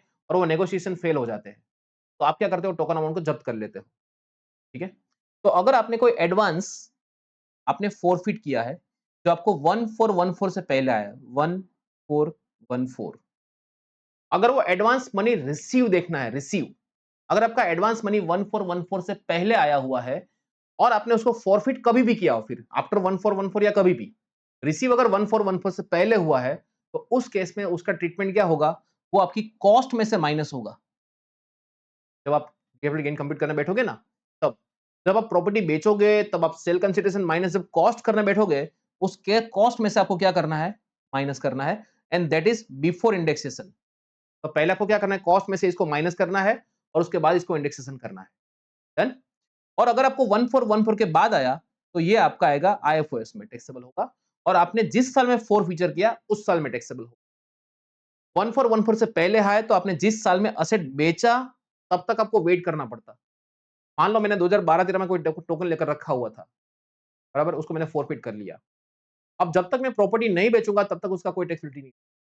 तो इसके लिए 1414 के बाद एक चेंज आ गया। 1414 के बाद जितना भी आपने अगर टोकन रिसीव किया है, देखो रिसिप्ट पे टैक्सेबिलिटी नहीं है, टोकन लेना गुना नहीं है, टोकन फॉरफिट किया तब टैक्सेबल होगा। डन? क्लियर? चलो, उसके बाद हम लोग आगे बढ़ेंगे एग्जेम्पशंस की ओर। चलो फटाफट इसको देख लेते हैं, तो हमारा ये टॉपिक खत्म हो जाए आज। सेक्शन 54, इसको मैं बोलता हूं आरएचपी वर्सेस आरएचपी। क्या बोलते हैं? RHP versus RHP, residential house property versus residential house property, ठीक है? चलिए, अब यहाँ पर क्या होता है कि आपने कोई अगर अपना आरएचपी बेचा है, रेसिडेंशियल हाउस प्रॉपर्टी, देखना कॉमर्शियल नहीं चलेगा इसमें, ठीक है? भले वो हाउस प्रॉपर्टी हो, रेसिडेंशियल होना जरूरी है। तो अगर आपने कोई अपना रेसिडेंशियल हाउस बेचा है, जिसकी इनकम आप आईएफएच में चार्ज करते हो, मतलब which is not for the purpose of business, right? और वो क्या होना चाहिए? लॉन्ग टर्म होना चाहिए। तो उस केस में अगर आप सामने नया प्रॉपर्टी परचेज करते हो, तो आपको यहाँ पर एग्जेम्पशन मिलेगा, ठीक है? तो यहाँ पर आपको देखना है क्या है कि अगर आपका capital gain less than equal to 2 crore है, अगर आपने कोई प्रॉपर्टी बेचा है आरएचपी अपना और आपका कैपिटल गेन 2 करोड़ से कम है, तो आप 2 प्रॉपर्टी का एग्जेम्पशन ले सकते हो सेक्शन 54 के अंदर, right? You can claim 2 residential houses in India, ठीक है? और ये ऑप्शन आपको एक ही बार मिलेगा लाइफ में, एक बार लाइफ में बोल रहा हूँ। मतलब ये नहीं कि इस असेसमेंट ईयर में एक बार लिया, फिर वापस आपको दूसरी बार दूसरे असेसमेंट ईयर में मिलेगा। Answer is no, once in a lifetime, right? So it is not available for subsequent assessment year. लेकिन अगर आपका कैपिटल गेन 2 करोड़ से ज्यादा है, तो आपको खाली एक ही प्रॉपर्टी का एग्जेम्पशन मिलेगा। मतलब यहाँ पर क्या है कि आपको नई प्रॉपर्टी में इन्वेस्ट करना है, राइट? नई प्रॉपर्टी में आपको इन्वेस्ट करना है, कितना आपको बेनिफिट मिलेगा? आपका नया इन्वेस्टमेंट और cost of new asset which ever is lower, लेकिन मैक्सिमम बेनिफिट आपको कितना मिलेगा? 10 करोड़ तक का आपको बेनिफिट मिलेगा। 10 करोड़ से ज्यादा आपको बेनिफिट मिलेगा नहीं। कब तक आपको नया प्रॉपर्टी परचेज करना है? अगर परचेज करना है तो 1 ईयर बिफोर अगर आपने परचेज किया तो दैट इज एलिजिबल आल्सो, या फिर 2 साल के बाद, ठीक है? Purchase within 1 year before और 2 years after the date of transfer. आपने जिस दिन सेल किया, वहां से 1 साल पहले या फिर 2 साल के बाद अगर आपने उसको परचेज कर लिया है नया प्रॉपर्टी, तो चलेगा। मतलब आपने एडवांस में कोई प्रॉपर्टी परचेज करके रखा हुआ है, so that is also fine. अब एग्जाम में क्या होगा? एग्जाम में आपको कोई नीचे एडजस्टमेंट देंगे जिसमें आपको बताया जाएगा कि इसने एक नया प्रॉपर्टी परचेज किया, बस आपको समझ जाना है ये परचेज किया हुआ प्रॉपर्टी 54 के लिए दिया गया है आपको यहाँ, ठीक है? तो 1 ईयर बिफोर का परचेज है that is eligible, 2 years with in purchase है तो भी वो एलिजिबल है। और अगर आप कंस्ट्रक्ट करते हो तो आपके पास डेट ऑफ ट्रांसफर से 3 साल तक का आपको टाइम मिलेगा। आप यहाँ पर प्रॉपर्टी कंस्ट्रक्ट करनी जरूरी है आपकी, राइट? उसके बाद है आपने कोई नया प्रॉपर्टी जो परचेज किया, कंस्ट्रक्ट किया, वो 3 साल तक आपको उसको ट्रांसफर करना नहीं है। और अगर आपने कर दिया तो क्या होगा? कर दिया अगर आपने कर दिया, मान लो, तो आप जो नया प्रॉपर्टी आपने बेचा है, उसका आप लोग कैपिटल गेन कंप्यूट करोगे। तो नया प्रॉपर्टी बेचा, उसका कैपिटल गेन कंप्यूट करते टाइम आप जो अपना सेल कंसीडरेशन में जो कॉस्ट जो माइनस करोगे, उस कॉस्ट में से आपको जो पहले एग्जेम्पशन दिया है, वो क्या हो जाएगा? माइनस हो जाएगा इधर, ठीक है। तो आपका जो पहला बेनिफिट आपको दिया है वो आपकी कॉस्ट में से माइनस हो जाएगा। डन। फिर बात करेंगे 54 B, B for bull. Bull मतलब बैल, राइट, जो खेत में पाया जाता है। तो एग्रीकल्चर लैंड, यहां पर बात हो रही है कि अगर आपने कोई अपना यूएएल अर्बन एग्रीकल्चर लैंड बेचा है और सामने आपने नया यूएएल या फिर आरएएल खरीदा है तो आपको इसका एग्जेम्पशन मिलेगा, ठीक है। तो सामने आप कोई भी एसेट खरीद लो, कोई दिक्कत नहीं है। कितना बेनिफिट मिलेगा? कैपिटल गेन और cost of new asset which ever is lower. आपको मान लो गेन 20 लाख का हुआ है, आपने नया लैंड खरीदा 22 लाख का, तो फिर आपको 20 लाख का बेनिफिट मिलेगा। आपको गेन 20 लाख का हुआ है, आपने नया प्रॉपर्टी 18 लाख का खरीदा है, तो 18 लाख का बेनिफिट आपको मिलेगा विच एवर इज लोअर। यहाँ पर ऐसा कोई अपर कैप नहीं है, ठीक है। परचेज विद इन 2 इयर्स, कितने साल में आपको करना है? 2 साल के अंदर आपको परचेज कर लेना है। जिस दिन आपने बेचा वहां से लेकर 2 साल तक आपको इसको परचेज करना है, ठीक है। नया जो प्रॉपर्टी आपने मान लो वो यूएएल है, नया आपने अर्बन लैंड खरीदा है, तो आपको 3 साल तक उसको बेचना नहीं है। लेकिन सर आपने यूएएल था वो बेचा, सामने आरएल खरीदा, फिर आरएल को बेच दिया, तो क्या? आरएल को बेचा तो फिर चिंता करने की जरूरत नहीं है, बिकॉज वो तो वैसे भी क्या है, एग्जेम्प्ट है। तो नया अगर आपको मान लो सिर्फ पैसे फ्री करने तो आप क्या कर सकते हो? अर्बन लैंड को बेचो, नया आरएल खरीदो और आरएल को बेच दो, आपका पूरा का पूरा टैक्स फ्री, कोई झंझट नहीं है। 3 साल होल्ड करने की भी जरूरत नहीं है। लेकिन मान लो आपने अर्बन लैंड खरीदा था और 3 साल के अंदर आपने उसको बेच दिया, तो क्या होगा? तो आपको जो पहले एग्जेम्पशन मिला था वो आपकी कॉस्ट में से क्या हो जाएगा, यहाँ पर माइनस हो जाएगा, ठीक है। उसके बाद आती है 54F। 54F में क्या होगा? Any long term capital asset, आप कुछ भी बेचो, कुछ भी, ठीक है, ज्वेलरी बेचो, शेयर्स बेचो, कुछ भी बेचो, लैंड बेचो तो भी चलेगा, लेकिन आपको हाउस नहीं बेचना है, बिकॉज हाउस के लिए ऑलरेडी हमारे पास 54 है। तो 54 में उसका बेनिफिट मिलेगा, 54F में उसका बेनिफिट नहीं मिलेगा, राइट। तो you sell any long term capital asset, okay, और सामने आपको क्या करना है? नया प्रॉपर्टी खरीदना है, ठीक है। अब यहां पर क्या होगा? यहां पर आपका जो प्रोपोर्शनेट आपको यहां पर कंप्यूट करना पड़ेगा आपका कैपिटल, ठीक है। So long term capital gain, उसमें आपकी कॉस्ट ऑफ न्यू असेट और नेट सेल कंसीडरेशन। यहां पर जब आप कॉस्ट ऑफ न्यू असेट को प्रोपोर्शनेट में कंसीडर करोगे तब आप वहां पर अपर कैप कितना लगाओगे? 10 करोड़ तक का लगाओगे, ठीक है। उसके बाद आपको टाइम पीरियड है फॉर द न्यू असेट। अगर आपने नया असेट परचेज करना है तो विद इन 1 ईयर बिफोर या फिर 2 इयर्स आफ्टर, और कंस्ट्रक्ट करने के लिए 3 इयर्स। ये सेम और ये भी सेम है दोनों, ठीक है। रिस्ट्रिक्शन क्या है कि आपने जो नया असेट परचेज किया है वो 3 साल तक आपको बेचना नहीं है। और यहां पर एक्स्ट्रा एक और रिस्ट्रिक्शन है, क्या है? कि आपको 2 साल के अंदर नया प्रॉपर्टी या 3 साल के अंदर नया प्रॉपर्टी 2 साल के अंदर परचेज नहीं करना है, 3 साल के अंदर नया कंस्ट्रक्ट नहीं करना है, ठीक है। आपको मतलब यहां पर एक ही प्रॉपर्टी का बेनिफिट मिलेगा, वो भी कंफर्म है। आपको नया कोई असेट बसाना नहीं है। आपने एक जो प्रॉपर्टी यहां पर नया ले लिया, that is fine. Other than new asset आपको कोई भी नया प्रॉपर्टी खरीदना नहीं है। तो यहां पर बेचने पर भी कंडीशन है, और दूसरा क्या है कि नया प्रॉपर्टी एक्स्ट्रा जो आपने लिया वो तो ठीक है, उसके अलावा कोई नया प्रॉपर्टी अब आपको नहीं बसाना है, ना कंस्ट्रक्ट करना है ना परचेज करना है। परचेज के लिए 2 साल, कंस्ट्रक्ट के लिए 3 साल तक आपको यहाँ। फिर भी अगर आपने कर दिया ऐसा, तो जिस साल में आपने वायोलेशन किया है उस साल में आपका कैपिटल गेन जो पहले एग्जेम्प्ट हुआ था वो टैक्सेबल हो जाएगा, राइट। It is all about 54F। Next going to 54D। D stands for दादागिरी। दादागिरी, दादागिरी मतलब क्या है? कंपलसरी एक बार हो गया है आपका इंडस्ट्रियल अंडरटेकिंग, ठीक है। तो ये क्या होना चाहिए? आपका लैंडेड बिल्डिंग कंपलसरी एक बार हो चुका है। प्लांट मशीनरी को हम लोग कंपलसरी एक बार नहीं कर सकते, बिकॉज वो तो आप मूव कर सकते हो कहीं भी, राइट। तो आपका लैंडेड बिल्डिंग है, जो इंडस्ट्रियल अंडरटेकिंग है, वो आपकी फैक्ट्री बिल्डिंग है फॉर एग्जाम्पल, वो आपका कंपलसरी एक बार हो गया है, राइट। तो आपके पास यहाँ पर ऑप्शन क्या है कि आपको नया सेटअप लगाना है। अगर आप नया सेटअप लगाते हो तो हम आपको जो भी यहाँ पर गेन हुआ है, because we know that compulsory acquisition is also taxable or compulsory acquisition is also transfer, right. तो आपको यहाँ पर जो भी गेन हुआ है वो आपको एग्जेम्पशन हम लोग दे देंगे। अगर आप नया एस्टैब्लिश करते हो या फिर ये इसको शिफ्ट करते हो तो भी चलेगा, ठीक है। कितना मिलेगा आपको कैपिटल गेन और cost of new asset which ever is lower. और यहाँ पर एक चीज देखनी है आपको कि आप यहाँ पर ये जो मशीन है ना, ये जो अपना सॉरी ये जो आपका फैक्ट्री बिल्डिंग है, उसको पिछले 2 सालों में आप इंडस्ट्रियल पर्पस के लिए यूज करते होने जरूरी है, आप खुद। सर 2 साल में ऐसा हुआ है कि पिछले 2 साल में 1.5 इयर्स तो मैं ओनर नहीं था, मतलब मैं रेंटेड प्रीमाइस पे रहता था।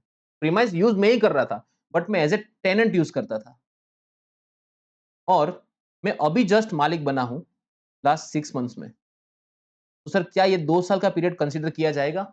Answer is yes.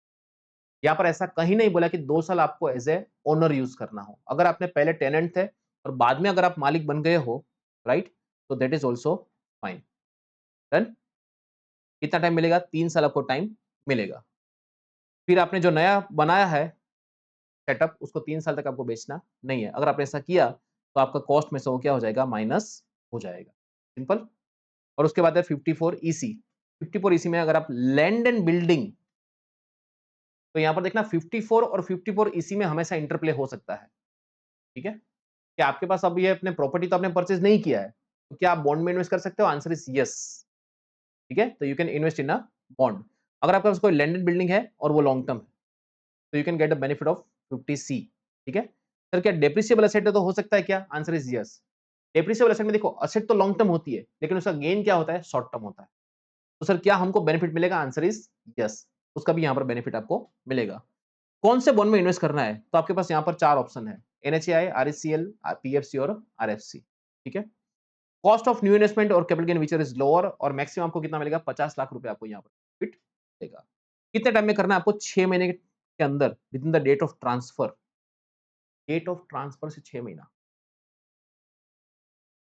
अब हमने एक प्रोविजन पढ़ा था, conversion of capital asset into stock in trade, याद है?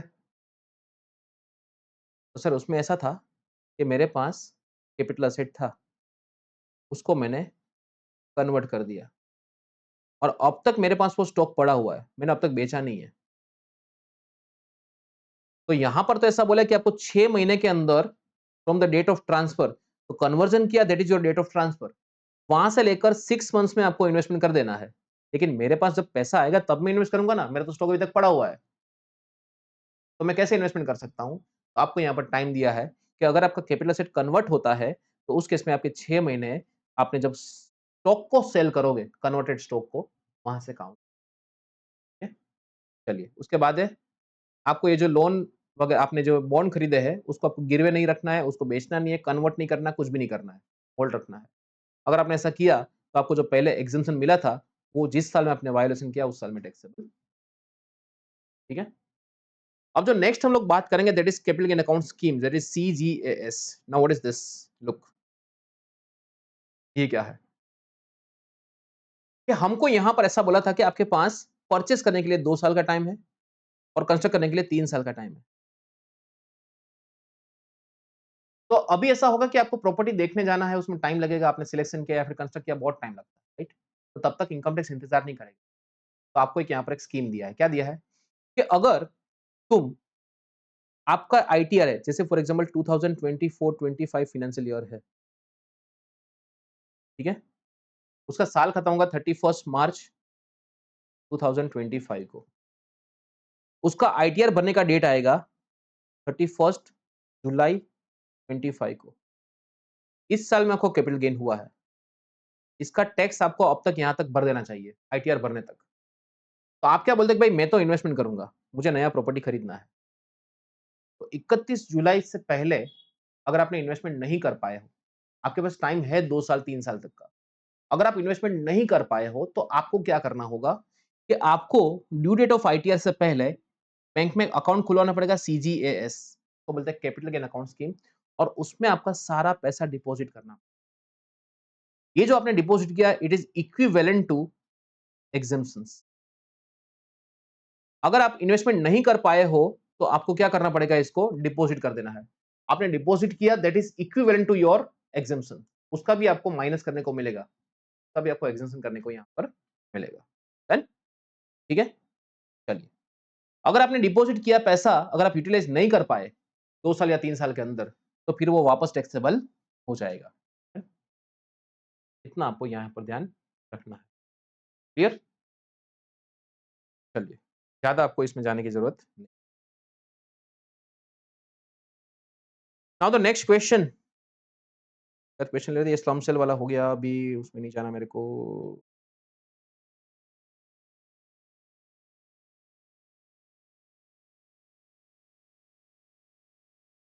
चलो एक क्वेश्चन कर लेते हैं यहाँ पर। रुक, चलो, mister Modi purchase the house on 14th of April 1998 for 2,50,000। अब मोदी ने परचेज किया है प्रॉपर्टी 1998 में। 1990 मोदी, चलो मोदी ने परचेज की प्रॉपर्टी कितने में? 2,50,000। He entered into an agreement with Mr. Rahul for the sale of house on 15th of September 1999 and advance उसको मिला है 25,000 का। तो 2.5 लाख का मकान है उसका और 99 2000 में 25,000 रुपये एडवांस मिला है। 2.5 लाख का उसका मकान है, 25,000 उसको एडवांस मिला है 1999 में, ठीक है, एडवांस। ऐसा इन्फॉर्मेशन है राहुल के पास से। Since the Mr. Rahul did not remit the balance amount, Mr. Modi forfeited। Rahul का पैसा खा गया मोदी, ठीक है। Later on he gifted this house to his brother Mr. Amit on 15th of June 2001। अब मोदी के पास ये प्रॉपर्टी आ गया, किसके पास? अमित के पास, 15th of June 2001 is a gift. अब मोदी ने क्या किया है? अमित को गिफ्ट दिया। अमित कौन? उसका भाई है, तो अमित को एक गिफ्ट मिला, वो भी एग्जेम्प्ट है, पहली बात। और मोदी ने गिफ्ट दिया है, ट्रांसफर है, वो एग्जेम्प्ट ट्रांसफर है। मोदी के हाथ में कोई टैक्सेबिलिटी नहीं आएगी। Now Modi out of the picture, now Amit comes into the picture, right? Look, following the renovations were carried out mister Modi and Amit of the house property. अब हमें यह पता है कि अमित के हाथ में कॉस्ट क्या आएगी? Cost is cost to the previous owner plus improvement by the previous owner plus improvement by the assessee. Look, Modi ने 98-99 में 1 लाख का रिनोवेशन किया है। We all know that improvement before 1401 is ignored. Amit ने यहां पर 2005-6 में 1 लाख का खर्चा किया है। चलो अमित भाई का मान रखते हैं। अमित भाई ने क्या किया है? 2005-6 में 1 लाख का यहां पर कॉस्ट ऑफ इंप्रूवमेंट हुआ है। के बाद अमित ने वापस 2.5 लाख का इंप्रूवमेंट किया 2009-10 में। चलो 2.5 लाख का इंप्रूवमेंट हुआ 2000 कॉस्ट ऑफ के बाद है FMV of the property on 1401 इज 5 lakhs। अब देखो, प्रॉपर्टी परचेस बिफोर 1401 है, मतलब प्रीवियस ओनर का हो या अपना हो, कॉस्टिंग क्या आएगी? FMV as on 1401। बिकॉज अपने यहां पर एक चीज क्लियर है कि अमित के हाथ में cost is a cost to Modi, लेकिन मोदी ने असेट 1/4/2001 से पहले परचेस किया हो, तो हमें यहाँ पर एफएमवी लेना पड़ेगा। तो नाउ एफएमवी इज ऑन 1401। ये कॉम्प्रिहेंसिव क्वेश्चन है, इसमें ऑलमोस्ट मैंने सब कुछ कवर करके रखा हुआ है। लुक, 1401 इज 5 lakhs and STV on the set date is 4 lakhs। तो मैंने आपको बताया था कि एफएमवी आपको लेना है 5 लाख, लेकिन वो एसटीवी से ज्यादा नहीं हो सकता। तो एसटीवी कितना है यहाँ पर? 4 लाख। ये 5 लाख है, ये 4 लाख है। तो हम लोग इसको ध्यान में लेंगे, इसको नहीं, ठीक है। चलिए उसके बाद है Mr. Amit entered into an agreement with Mr. Pappu for the sale of the house on 1st June 2015, that is after 1414, ठीक है। तो कोई भी आपका एडवांस 1/4/2014 के बाद आता है तो सीधा उसका ट्रीटमेंट आईएफएस में जाएगा, जिस साल में फोर फीचर होगा उस साल में। Done. And received the advance of rupees 1 lakh. The said amount was forfeited by the Mr. Amit since the Pappu could not fulfill the terms of agreement. तो जिस साल में उसने फॉरफिट किया होगा उस साल में टैक्सेबल हो गया होगा, right? Now finally the house was sold by Mr. Amit to Mr. Yogi on 2nd June। 23 जुलाई से पहले है ये, और 40 lakhs 40 लाख में बेचा। Compute the taxable capital gain in the hands of Amit for 2025-6। देखो पहले मैं आपको यहां पर समझा देता हूं। सेल कंसिडरेशन फिक्स हो गया 40 लाख रुपए। क्या इसमें कहीं भी एसडीबी का कोई जिक्र था? Answer is no. अगर होता तो हम लोग उसको भी ध्यान में लेते, 50C हम लोग यहां पर लगाते। क्या एक्सपेंस ऑन ट्रांसफर की बात करिए? Answer is no. अब अमित ने ये प्रॉपर्टी बेचा है तो उसको पूछना पड़ेगा तूने खरीदा कितने में? बोला मैंने नहीं खरीदा, मोदी ने खरीदा है। तो मोदी की कॉस्ट कितनी? तो मोदी की कॉस्ट तो मोदी ने तो 1998 में किया था। ठीक है? अब यहाँ पर मोदी ने जो फॉरफिट किया उसको इग्नोर करना है भाई, इसको ध्यान रखना पहले। अब मोदी का जो भी मैटर है वो तो 2001 से पहले का है। तो हम लोग क्या लेंगे? एफएमवी लेंगे। लेकिन एफएमवी में भी ध्यान क्या रखना है कि आपका एसटीबी से ज्यादा नहीं होना चाहिए। आपकी कॉस्ट कितनी आ गई? 4 लाख। अब 23 जुलाई से पहले है तो इंडेक्सेशन आएगा इधर। डन। फिर cost of improvement by the previous owner, तो उसमें मैंने बताया था मोदी का तो 99 2001 में था। सॉरी 2001 से पहले था, उसको हमने इग्नोर किया। अमित भाई ने यहाँ पर 2 इंप्रूवमेंट किए हैं। तो इसका भी 1 लाख इंटू उसका इंडेक्सेशन और 2.5 लाख और उसका इंडेक्सेशन बराबर? ये दोनों चीजें यहाँ पर आएगी। क्लियर? बस माइनस करो, बात खत्म हो गई। हो गया कैपिटल गेन। कुछ था ही नहीं इसमें। ठीक है? समटाइम क्या होता है कि वी मेक इट कॉम्प्लिकेटेड। और आईएफओएस की बात करिए 1 लाख, जिस साल में फोर फीचर किया, उस साल में टैक्सेबल हो। ठीक है? डन? अगर मान लो यहाँ पर एक छोटा-सा एग्जांपल और दिया जाता कि अभी अमित ने एक प्रॉपर्टी परचेज़ किया है नया, तो आपको समझ जाना पड़ेगा वो 54 की बात हो रही है, सैमसंग की। ठीक? चलो उसके बाद है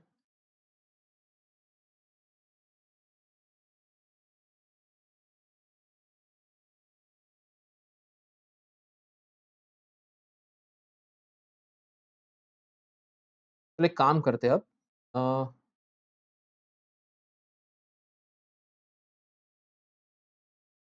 अब जो रिमेनिंग क्वेश्चन्स है मैं आप पर छोड़ रहा हूँ, ठीक है? यहाँ पर देखो ये अच्छा क्वेश्चन है ये एक। ये आप इस बार एक बार इसको ज़रूर देखिएगा और ट्राई क्या करना है आपको, आंसर मत देखना प्लीज़, आंसर मत देखना। आंसर देखे बिना एक बार इसको ट्राई करना सॉल्व करने की, ठीक है? आंसर उसके बाद ही देखना। अगर आप सॉफ्ट कॉपी देख रहे हो तो इतना ही इसको ओपन करना। और जैसा आपको बताया मैंने कि पहले आप क्या करोगे, एक-एक चीज़ का डिटेल निकालते जाओगे और उसके बाद कंप्यूट करोगे। आराम से ट्राई करना, ये क्वेश्चन आपने कर लिया आपको बहुत अच्छा कॉन्फिडेंस आ जाएगा इसके अंदर, ठीक है? लेंथी क्वेश्चन है बट है नहीं कुछ, तो do not look at the answer. Try करना, अगर आपको मान लो ये क्वेश्चन आंसर सोल्व करते टाइम कहीं भी कुछ कन्फ्यूजन लगे, ऐसा कुछ भी डाउट लगे तो feel free to message me, I will explain you. आप मेरे को ऐसा हो तो फोटो का वो क्वेश्चन का फोटो भी भेज सकते हो व्हाट्सएप पे, सर ये स्क्रीनशॉट आप मेरे को भेज देना कि सर ये बराबर समझ में नहीं आया ये पॉइंट मेरे को। या पर्टिकुलर पॉइंट पे सीधे आ जाना, कि ज़्यादा लॉन्ग कन्वर्सेशन में फिर आपका टाइम ज़्यादा उसमें चला जाएगा, ठीक है? तो ये अपना कैपिटल गेन हुआ। आप क्वेश्चन इस बार इसे देखिएगा, अगर आपको कुछ भी कन्फ्यूजन लगे तो feel free to reach me, ठीक है? अब हम लोग जो अगले लेक्चर में मिलेंगे उसमें हम लोग बिज़नेस प्रोफेशन या फिर आईएफएस दोनों में से कोई भी एक कवर अप कर लेंगे, ठीक है? वी आर ट्राइंग कि हम लोग सारे क्वेश्चंस कवर अप करेंगे, सारे के सारे चैप्टर्स इसमें कवर अप कर लेंगे, ठीक है? तो जैसे अभी हमने मान के चलो कि 2 घंटा हमारा सेशन हुआ, 1 घंटा हमारा पहला का लेक्चर हुआ और 1 घंटा ये हुआ। 2 घंटे में आपका कैपिटल गेन पूरा का पूरा एक बार रिवाइज़ हो, बस तो आपको इतना ही टाइम देना है, ठीक है? अगर आप इस तरह से 1 दिन पूरा दे दोगे, तो आपका पूरा का पूरा इनकम टैक्स कंप्लीटली रिवाइज़ हो जाएगा। मार्क माय वर्ड्स, ठीक है? And still if you are feeling difficulty, कहीं भी आपको ऐसा लग रहा है कि प्रिपरेशन में हेल्प चाहिए आपको, कैसे हम लोग शेड्यूलिंग करें, किस तरह से प्रिपेयर करें, feel free to reach out to me, right? आप लोग मेरा टेलीग्राम चैनल जॉइन कर लीजिएगा, उस पर मैं आपको अपडेट देते रहूँगा और कुछ भी अगर आपको हो तो व्हाट्सएप नंबर मैंने आपका दिया हुआ है। और हाँ, प्लीज़ चैनल को सब्सक्राइब करना मत भूलना। हम लोग मिलेंगे अगले लेक्चर में। Good bye.